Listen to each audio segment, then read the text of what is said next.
ఇప్పుడు కూడా అదే జరుగుతున్నదా? ఇప్పుడైతే ఇంట్లో కొట్లాట జరుగుతున్నది. హ్మ్. ఇంట్లో అయితే కొట్లాట జరుగుతున్నది. కేటీఆర్ అవును నన్ను పక్కన పెడుతూ మరి నా పరిస్థితి ఏంటిది? అడుగుతుండు.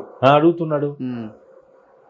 రేపు నన్ను తీసుకుపోయి కేసుల మీద కేసులు పెడితే నేనేం చేయాలా? నా హ్మ్. బతికేంది? ఒక ఐడెంటిటీ ఉంటే, ఒక పదవి ఉంటే, ఒక హోదా ఉంటే నన్ను ఎవడైనా తెక్తాడు. హ్మ్. బయటోడు తెక్తాడు, ఇంటోడు తెక్తాడు. ఇంట్లోనే ఏం లేదు అన్నప్పుడు బయటోడు ఎందుకు తెక్తాడు? హ్మ్. ఇటువంటివన్నీ వస్తున్నాయి. కాబట్టి ఇప్పుడున్న క్రైసిస్ పీరియడ్లో ఇప్పటికిప్పుడు ఆయన అయితే మాలాంటి వాళ్ళకి చెప్పేది ఏంటిది? సమాచారం ఏం పంపుతున్నాడు?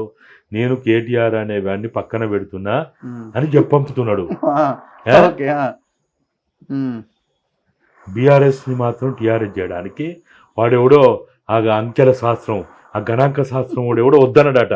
ఆ! ఓకే. ఇప్పుడు కొద్ది చేయొద్దు. రోజులు ఆగమన్నాడట. హ్మ్.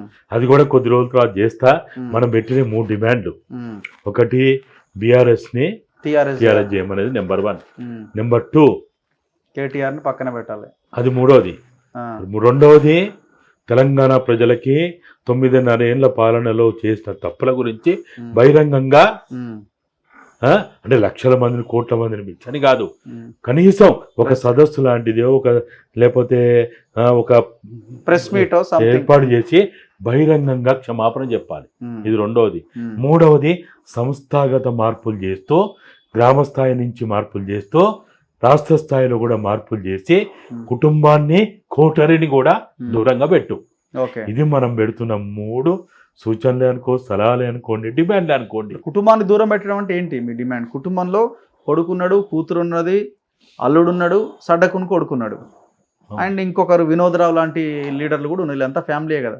మొత్తాన్ని పెట్టమంటున్నారా? దూరం ఎట్లా? పెట్టమంటారు. ఆ! పార్టీ పరంగా పార్టీ పదవుల్లో జోక్యం చేసుకోవద్దు అంటున్నావు. హ్మ్. నీ కుటుంబం, నీ వ్యాపారాలు, నీ విషయాలు ఎవడు వద్దంటాడు? హ్మ్. ఎవడు వద్దంటావా? హ్మ్. ఇప్పుడు మనం ఉన్నాం.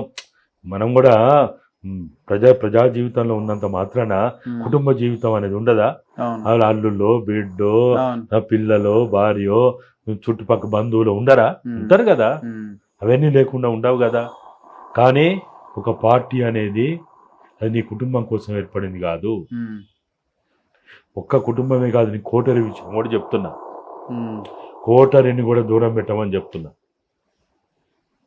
తెలంగాణ ఉద్యమ నేపథ్యం ఉన్న, తెలంగాణ మట్టి వాసన తెలిసిన వాళ్ళు ఉన్నారు. వాళ్ళని ముందుకు తీసుకురా. ఓకే. వాళ్ళలో నీకు నచ్చినోనే పెట్టు.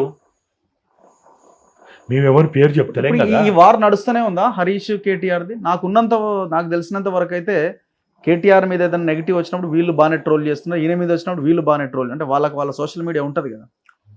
ఇద్దరి మధ్య వార్ నడుస్తూనే ఉంది స్టిల్. ఖచ్చితంగా ఉంటుంది. హ్మ్. అది ఇక అది తెగని సమస్య, హ్మ్. పరిష్కారం కాని సమస్య. హ్మ్. ఇప్పుడల్లా కాదు, నేను అనుకుంటా కేసీఆర్ భౌతికంగా దూరమైన తర్వాతనే సెటిల్ అవుతుంది. అప్పటిదాకా కాదు. ఆ! ఇగ ఆ భౌతికంగా దూరం అయితే స్ప్లిట్టే అయితది. ఇంకా అదే సెట్ అయితే అందుకనే అంటున్నా నేను. నేను సెట్ కాదు స్ప్లిట్ అయితది. అది అది హ్మ్. అప్పుడే పరిష్కారం అవుతుంది. అప్పటిదాకా హ్మ్. అది పరిష్కారం కాదు. అది ఖచ్చితంగా టీ కప్పులో తుఫాన్ లాగా కొనసాగుతూనే ఉంటుంది. అది హ్మ్. ఒకసారి బయటికి కనపడుతుంది, ఒకసారి లోపల ఉంటుంది. హ్మ్. ఇది నడుస్తూనే ఉంటుంది. అది వీడని సమస్య. కానీ హరీష్‌ని ఒకవేళ దూరం పెట్టే ప్రయత్నం చేస్తే అది పార్టీకి ఇబ్బంది కాదా?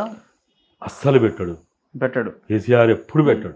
అంటే ఒకవేళ హరీష్‌కి ఇంకొక పదవి కేటీఆర్ కంటే పెద్ద పదవో లేకపోతే కేటీఆర్ పదవో ఇస్తే కేటీఆర్‌ని పక్కన పెడితే మళ్ళీ అది కూడా పెద్ద సమస్య కదా పార్టీకి. అయితే కేటీఆర్కు ఇప్పుడున్న పరిస్థితుల్లో ఆయనకైనా కూడా అటు కవిత ఇష్యూ ఉంది, హ్మ్. ఆయన సమస్యలు ఉన్నాయి, బయట మొత్తం కూడా ఎక్కడ అనుకూలమైన వాతావరణం లేదు. హ్మ్.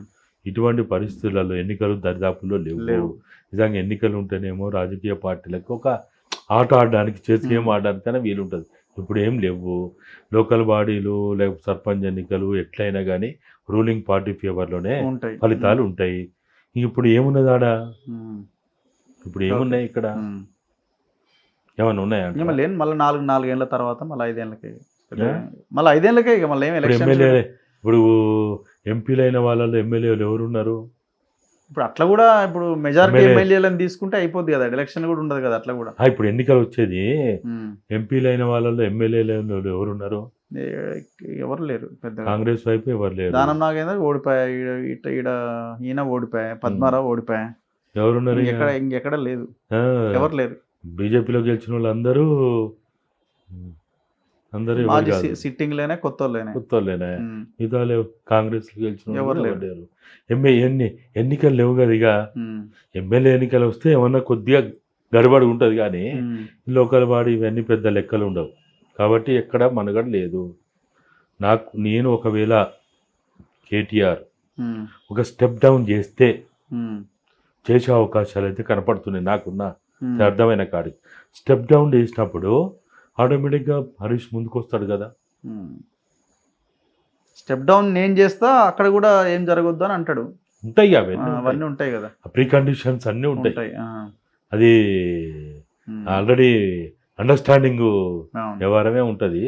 కానీ ఇప్పుడున్న పరిస్థితులలో అంటే దేశవ్యాప్తంగా ఉన్న క్రైసిస్ కావచ్చు, అన్ని రాష్ట్రాల్లో ఉన్న క్రైసిస్ కావచ్చు, ఇది కొంతవరకు వాళ్ళకి కొంత ఊరటని ఇస్తున్నది, అదే కొంత ఉపశమనం ఇస్తుంది. సమస్య పరిష్కారం కాదు. ఎవరి సమస్యల్లో వాళ్ళు ఉన్నారు. మోడీ సమస్యల్లో మోడీ ఉన్నాడు, ఈడ రాష్ట్రం సమస్యల్లో రాష్ట్రం ఉన్నారు. రేవంత్ రెడ్డి కూడా ఆయన సమస్యల్లో ఆయన ఉన్నాడు. ఇప్పుడు మొన్న చూసినాం కదా, జగన్మోహన్ రెడ్డి లోటస్ ఫండ్ విషయంలో ఏం జరిగింది? ఆఫీసర్ ని సస్పెండ్ చేసిరు. లాస్ట్ కి మనం సస్పెండ్ వెయిట్ చేసి బదిలీ ట్రాన్స్ఫర్ చేసి బలిపశువు చేసి నా భాషలో మీరు అనలేరావు కానీ నా భాషలో అంతే బలిపశువు చేసింది కదా. ఎంత దుర్మార్గం, ఎంత సరే గంభీరంగా పైకి రేవంత్ రెడ్డి గారికి అవపడ్డా ఎంత అవమానం ఇది. తెలుసుకొని చేయాలా. ఇవాళ ఒకవైపు ఏమో జగన్మోహన్ రెడ్డి తోటి ఢిల్లీ వాళ్ళు రాయబారాలు నడుపుతుంటే కేసీఆర్ తోటి కూడా నేను మీకు చెప్తున్నా, ఢిల్లీ వాళ్ళు కేసీఆర్ తోటి కూడా రాయబారం నడుపుతున్నారు. ఇది వాస్తవము. కాంగ్రెస్ పార్టీలో ఉన్న వాళ్ళకి ఇది ఇష్టం కాకపోవచ్చు, మింగుడు పడకపోవచ్చు, ఈ ఇండియన్ తోడు ఎప్పుడు ఏదో బాగుతుంటాడు అనుకోవచ్చు. కానీ ఢిల్లీ వాళ్ళు ఢిల్లీ కాంగ్రెస్ అంటే మొత్తం కాంగ్రెస్ ఉండదు. అదేలేండి, ఢిల్లీ కాంగ్రెస్. అందులో ఢిల్లీలో ఉన్న ప్రముఖులు ఆడ ఆడ ఒక 10 పాయలు నడుస్తుంటాయి ఆడ. అంతే, ఆ 10 పాయల్ని 10 జన్పత్ నడిపిస్తుంటది, లేకపోతే అక్బర్ రోడ్ నడిపిస్తుంటది. అది ఎవరికి అర్థం కాదు. ఎవరితో మాట్లాడుతున్నాడు, ఎవరిని కలుస్తున్నాడు, ఎవరికి అర్థం కాదు ఇది. కానీ నాకున్న సమాచారం ప్రకారము జగన్మోహన్ రెడ్డితో కావచ్చు, ఇక్కడున్న వీణతో కావచ్చు, అక్కడున్న చంద్రబాబుతో కావచ్చు, అక్కడున్న బీహార్లో ఉన్నటువంటి వాళ్ళతో కావచ్చు, వాళ్ళు ఢిల్లీ వాళ్ళు నితీష్తో కావచ్చు, వాళ్ళు రాయబారం నడుపుతున్నారు.